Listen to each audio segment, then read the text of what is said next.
بسم اللہ الرحمن الرحیم الحمدللہ والصلاة والسلام علی رسول اللہ وبعد باب ما ذکر النبی صلی اللہ علیہ وسلم وحض علی اتفاق اہل العلم وما اجمع علیہ الحرمان مکہ والمدینہ۔ نبی صلی اللہ علیہ وسلم نے عالموں کے اتفاق کرنے کا جو ذکر فرمایا ہے اس کی ترغیب دی ہے، اور مکہ اور مدینہ کے عالموں کے اجماع کا بیان، اور مدینہ میں جو نبی صلی اللہ علیہ وسلم اور مہاجرین اور انصار کے متبرک مقامات ہیں، اور نبی اکرم کی نماز پڑھنے کی جگہ اور منبر اور آپ کی قبر شریف کا بیان۔ امام بخاری رحمہ اللہ نے یہ باب منعقد فرما کر ان معاندین کے منہ پر تماچا مارا ہے جو کہتے ہیں کہ اہل حدیث مدینہ کی حقیقی عظمت نہیں کرتے، یہ اجماع کے منکر ہیں، یہ درود نہیں پڑھتے ہیں۔ اللہ ایسے لوگوں کو نیک ہدایت دے کہ وہ ایسی افواہات باطلہ سے باز آئیں۔ کسی مومن مسلمان پر تہمت لگانا، الزام لگانا بدترین گناہ ہے۔ بہرحال اکثر علماء کا یہ قول ہے کہ اجماع جب معتبر ہوتا ہے کہ تمام جہاں کے مجتہدین اسلام ایک مسئلہ پر اتفاق کر لیں، ایک کا بھی اختلاف نہ ہو۔ امام مالک نے اہل مدینہ کا اجماع بھی معتبر کہا ہے۔ امام بخاری کے کلام سے نکلتا ہے کہ اہل مکہ اور اہل مدینہ دونوں کا اجماع بھی حجت ہے، مگر حافظ نے کہا امام بخاری کا مطلب یہ نہیں ہے کہ اہل مکہ و مدینہ کا اجماع حجت ہے، بلکہ ان کا مطلب یہ ہے کہ اختلاف کے وقت اس جانب کو ترجیح ہوگی جس پر اہل مکہ اور اہل مدینہ اتفاق کریں۔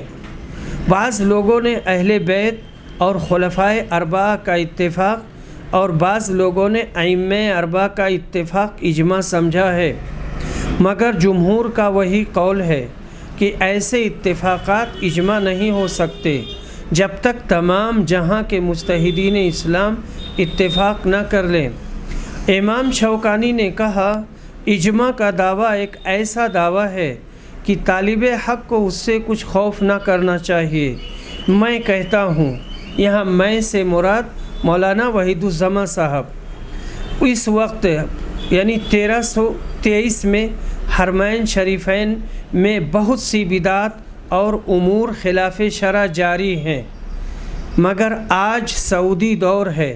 الحمدللہ اس حکومت نے حرمین شریفین کو بیشتر بدعات اور خرافات سے پاک کر دیا ہے۔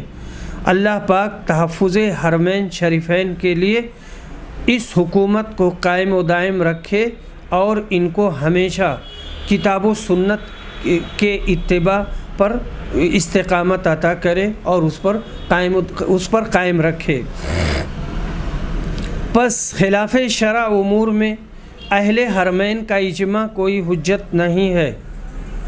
طالب حق کو ہمیشہ دلیل کی پیروی کرنی چاہیے، اور جس قول کی دلیل قوی ہو اسی کو اختیار کریں، وہ اس کے قائل تھوڑے ہوں۔ البتہ بہت سے مسائل ہیں جن پر تمام جہاں کے علماء اسلام نے شرقاً و غرباً اتفاق کیا ہے، اور ایک مجتہد عالم سے بھی ان میں اختلاف منقول نہیں ہے۔ ایسے مسائل میں بے شک اجماع کا خلاف کرنا جائز نہیں ہے۔ خلاصہ شرح وحیدی، ائمہ اربعہ کی تقلید جامد پر بھی اجماع کا دعویٰ کرنا صحیح نہیں ہے کہ ہر قرن اور ہر زمانہ میں اس جمود کی مخالفت کرنے والے بیشتر اکابر علماء اسلام ہوتے چلے آ رہے ہیں، جیسا کہ کتب تاریخ میں تفصیل سے ذکر موجود ہے۔ اور یہاں پر جو حوالہ دیا ہے دیکھو، اعلام الموقعین اور معیار الحق وغیرہ۔ حدیث نمبر 7322، جابر بن عبداللہ انصاری روایت کرتے ہیں کہ ایک دیہاتی نے رسول صلی اللہ علیہ وسلم سے اسلام پر بیعت کی، ان کا نام قیس بن ابی حازم یا قیس بن حازم تھا۔ پھر مدینے میں اس کو بخار آ گیا۔ وہ نبی صلی اللہ علیہ وسلم کے پاس آئے اور کہنے لگے، اے اللہ کے رسول میری بیعت توڑ دیجئے۔ آپ نے انکار کیا۔ پھر آیا اور کہنے لگا، اے اللہ کے رسول میری بیعت فسخ کر دیجئے۔ نبی صلی اللہ علیہ وسلم نے پھر انکار کیا۔ وہ پھر آپ کے پاس آیا اور کہا، اے اللہ کے رسول میری بیعت توڑ دیجئے۔ آپ نے انکار کیا۔ اس کے بعد وہ مدینے سے نکل کر اپنے جنگل کو چلا گیا تو رسول صلی اللہ علیہ وسلم نے فرمایا، مدینہ لوہار کی بھٹی کی طرح ہے جو میل کچیل دور کر دیتی ہے اور کھرے پاکیزہ مال کو رکھ لیتی ہے۔ اس حدیث کی مطابقت ترجمہ باب سے اس طرح ہے کہ جب مدینہ سب شہروں سے افضل ہوا تو وہاں کے علماء کا اجماع ضرور معتبر ہوگا، کیونکہ مدینہ میں برے اور بدکار لوگ ٹھہر ہی نہیں سکتے۔ وہاں کے علماء سب سے اچھے ہی ہوں گے، مگر یہ حکم حیات نبوی کے ساتھ تھا۔ بعد میں بہت سے اکابر صحابہ مدینہ چھوڑ کر چلے گئے تھے۔ حدیث نمبر 7323 ابن عباس روایت کرتے ہیں کہ میں عبد الرحمن بن عوف کو قرآن مجید پڑھایا کرتا تھا۔ جب وہ آخری حج آیا جو عمر نے کیا تھا تو عبد الرحمن نے مینا میں مجھ سے کہا، کاش تم امیر المومنین کو آج دیکھتے جب ان کے پاس ایک شخص آیا اور کہا کہ فلاں شخص کہتا ہے کہ اگر امیر المومنین کا انتقال ہو جائے تو ہم فلاں سے بیعت کر لیں گے۔ یہ سن کر عمر نے کہا کہ میں آج سے پہر کو کھڑے ہو کر لوگوں کو خطبہ سناؤں گا اور ان کو ڈراؤں گا جو عام مسلمانوں کے حق کو غصب کرنا چاہتے ہیں اور خود اپنی رائے سے امیر منتخب کرنے کا ارادہ رکھتے ہیں۔ میں نے عرض کیا کہ آپ ایسا نہ کریں، کیونکہ موسم حج میں ہر طرح کے ناواقف اور معمولی لوگ جمع ہو جاتے ہیں، یعنی معمولی سمجھ کے یہ سب کثرت سے آپ کی مجلس میں جمع ہو جائیں گے اور مجھے ڈر ہے کہ وہ آپ کی بات کا صحیح مطلب نہ سمجھ کر کچھ اور معنی نہ کر لیں اور اسے منہ در منہ اڑاتے پھریں۔ اس لیے ابھی توقف کیجیے۔ جب آپ مدینہ پہنچیں جو دارالہجرت اور دارالسنہ ہے، وہاں آپ کے مخاطب رسول صلی اللہ علیہ وسلم کے صحابہ، مہاجرین و انصار خالص ایسے ہی لوگ ملیں گے۔ وہ آپ کی بات کو یاد رکھیں گے اور اس کا مطلب بھی ٹھیک بیان کریں گے، صحیح معنی اخذ کریں گے۔ اس پر امیر المومنین نے کہا، واللہ میں مدینہ پہنچ کر جو پہلا خطبہ دوں گا اس میں اس کا بیان کروں گا۔ ابن عباس نے کہا کہ پھر ہم مدینہ آئے تو حضرت عمر جمعہ کے دن دوپہر ڈھلے برآمد ہوئے اور خطبہ دیا۔ انہوں نے کہا، اللہ پاک نے حضرت محمد صلی اللہ علیہ وسلم کو سچا رسول بنا کر بھیجا اور آپ پر قرآن اتارا۔ اس قرآن میں رجم کی آیت بھی تھی۔ حضرت عمر کا خلافت سے متعلق فرمانے کا مطلب یہ تھا کہ امر خلافت میں رائے دینے کا حق سارے مسلمانوں کو ہے، پس جس پر اکثر لوگ اتفاق کر لیں اسے بیعت کر لینی چاہیے۔ پس یہ کہنا غلط ہے کہ ہم فلاں سے بیعت کر لیں گے۔ بیعت کر لینا کوئی کھیل تماشا نہیں ہے، یہ مسلمانوں کے جمہور کا حق ہے۔ خلیفۃ المسلمین کا انتخاب معمولی بات نہیں ہے۔ اس روایت کی باب سے مطابقت یہ ہے کہ اس میں مدینہ کی فضیلت مذکور ہے کہ وہ دارالسنہ ہے، کتاب و سنت کا گھر ہے، تو وہاں کے علماء کا اجماع بنسبت اور شہروں کے زیادہ معتبر ہوگا۔ حافظ نے کہا کہ صحابہ کا اجماع بھی حجت ہے یا نہیں، اس میں بھی اختلاف ہے۔ حدیث نمبر 7324 محمد بن سیرین روایت کرتے ہیں کہ ہم ابو ہریرہ کے پاس تھے اور ان کے جسم پر کتان کے 2 کپڑے گیرو میں رنگے ہوئے تھے۔ انہوں نے انہی کپڑوں میں ناک صاف کی اور کہا، واہ واہ، دیکھو ابو ہریرہ کتان کے کپڑوں میں ناک صاف کرتا ہے، اب ایسا مالدار ہو گیا۔ حالانکہ میں نے اپنے آپ کو ایک زمانہ میں ایسا پایا ہے کہ میں رسول اللہ صلی اللہ علیہ وسلم کے منبر اور عائشہ کے حجرے کے درمیان بے ہوش ہو کر گر پڑتا تھا اور گزرنے والا میری گردن پر یہ سمجھ کر پاؤں رکھتا تھا کہ میں پاگل ہو گیا ہوں، حالانکہ مجھے جنون نہیں ہوتا تھا بلکہ صرف بھوک کی وجہ سے میری یہ حالت ہو جاتی تھی۔ حضرت ابو ہریرہ کا مطلب یہ ہے کہ میں یا تو ایسی تنگی میں تھا کہ کھانے کو روٹی کا ٹکڑا تک نہ تھا کہ آج ریشمی کپڑوں میں ناک صاف کر رہا ہوں، یا تو وہ حالت یا تو یہ حالت۔ اس حدیث میں رسول صلی اللہ علیہ وسلم کے منبر کا ذکر ہے، یہی باب سے مطابقت ہے۔ حجرہ عائشہ بھی ایک تاریخی جگہ ہے جس میں رسول صلی اللہ علیہ وسلم آرام فرما رہے ہیں۔ حدیث نمبر 7325، عبد الرحمن بن عابس روایت کہتے ہیں کہ ابن عباس سے پوچھا گیا کہ کیا آپ نبی صلی اللہ علیہ وسلم کے ساتھ عید میں گئے ہیں؟ کہا ہاں، میں اس وقت بچہ تھا، اگر نبی صلی اللہ علیہ وسلم سے مجھے اتنا نزدیک کا رشتہ نہ ہوتا اور میں کم سن نہ ہوتا تو آپ کے ساتھ کبھی نہیں رہ سکتا تھا۔ رسول صلی اللہ علیہ وسلم گھر سے نکل کر اس نشان کے پاس آئے جو کثیر بن سلط کے مکان کے پاس ہے، اور وہاں آپ نے نماز عید پڑھائی، پھر خطبہ دیا۔ انہوں نے اذان اور اقامت کا ذکر نہیں کیا۔ پھر آپ نے صدقہ دینے کا حکم دیا تو عورتیں اپنے کانوں اور گردنوں کی طرف ہاتھ بڑھانے لگیں زیوروں کا صدقہ دینے کے لیے۔ اس کے بعد حضرت نے بلال کو حکم دیا، وہ آئے اور صدقہ میں ملی ہوئی چیزوں کو لے کر نبی صلی اللہ علیہ وسلم کے پاس واپس گئے۔ اس حدیث کی مناسبت باب سے یہ ہے کہ اس میں نبی صلی اللہ علیہ وسلم کا کثیر بن سلط کے گھر کے پاس تشریف لے جانا اور وہاں عید کی نماز پڑھنا مذکور ہے۔ حدیث نمبر 7326، ابن عمر روایت کرتے ہیں کہ نبی صلی اللہ علیہ وسلم قباء میں تشریف لاتے تھے، کبھی پیدل اور کبھی سواری پر، متفق علیہ۔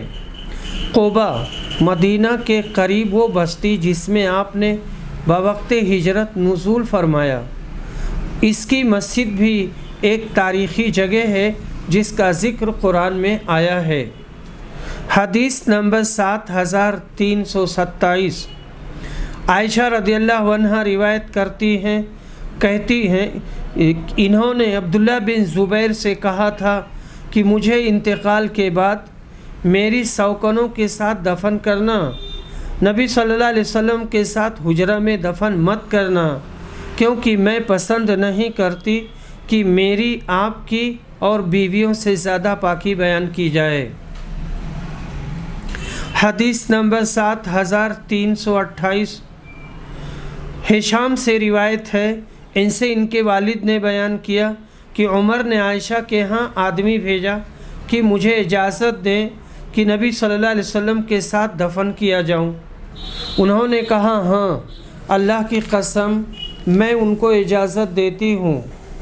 راوی نے بیان کیا کہ پہلے جب کوئی صحابی ان سے وہاں دفن ہونے کی اجازت مانگتے تو وہ کہلا دیتی تھیں کہ نہیں، اللہ کی قسم میں ان کے ساتھ کسی اور کو دفن نہیں ہونے دوں گی۔ حضرت عائشہ نے برائے تواضع یہ نہیں منظور کیا کہ دوسری بیویوں سے بڑھ چڑھ کر رہیں اور نبی صلی اللہ علیہ وسلم کے پاس دفن ہوں۔ حدیث نمبر 7329، انس بن مالک روایت کرتے ہیں کہ رسول صلی اللہ علیہ وسلم عصر کی نماز پڑھ کر ان گاؤں میں جاتے جو مدینہ کی بلندی پر واقع ہیں، وہاں پہنچ جاتے اور سورج بلند رہتا